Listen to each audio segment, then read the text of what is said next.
This is 35D, and we're going to go pretty quickly to wrap up Rome today. So a few pictures of Roman architecture.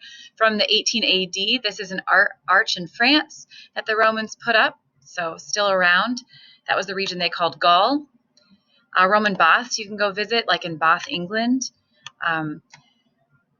Excuse me, I got to visit this one in the town called Bath in England, and they liked mineral hot springs. This is a Roman arch and gateway in York, England. That city smells like chocolate. They made it all the way north to York in England. Hadrian's Wall in Scotland. And talking about the entertainment that they had in Rome, they had plays. Sometimes the emperors would insist on having a starring role. They would have boxing matches, chariot races. Sometimes the emperors would insist on driving the chariots, being the race car drivers, and they had gladiators, as you know. I'm going to go really quickly, so pause it, write down the notes. There's the Colosseum, and also called the Flavian Amphitheater. So look at all those Roman arches, and we talked about the Colosseum at the beginning of Roman in class. Circus Maximus, sporting arenas, mirror our modern day sporting arenas. So this line of emperors we'll talk about real quickly and give a fact for each one. So Caligula and Incitatus. Caligula did not rule for a long time. He was cruel. His name is synonymous with cruelty, but not cruel to his horse. He loved his horse and would give him oats mixed with gold flakes. And then Claudius, and Britain was claimed for Rome while he was the emperor. Nero, very, very cruel, one of the worst persecutions of Christians until the present day persecution. We can talk about that in class. Thought of himself as a reality show star. I'll tell you a little what he did. The Roman Empire at its greatest extent in the 3rd century AD. So everything that's kind of outlined here, Rome claimed. Britannia, Gallia, France, Hispania, they claimed Spain. They claimed northern Africa and Egypt and Mesopotamia. Diocletian is when the empire began to be divided.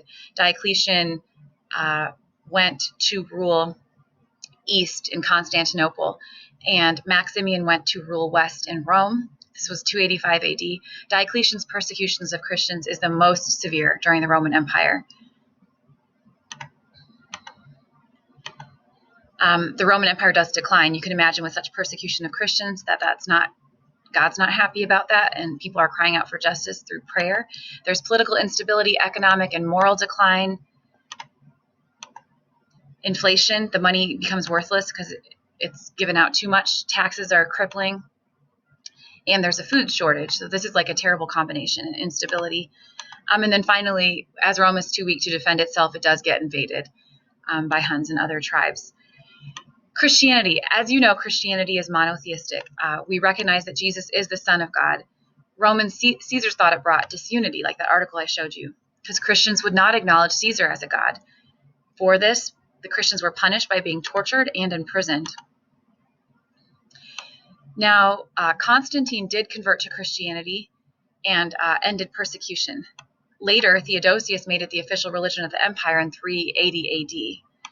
We'll talk about kind of those growths later. And then eventually, that's why you have the Pope living in Rome, the head of the Catholic Church, vicar of Christ, and most powerful leader in Europe during the Middle Ages. He will be. So a couple review questions. You can look at these. The Roman Empire collapsed in the West in the 400s and moved to Byzantium. The first emperor of the Roman Empire is considered Augustus Caesar.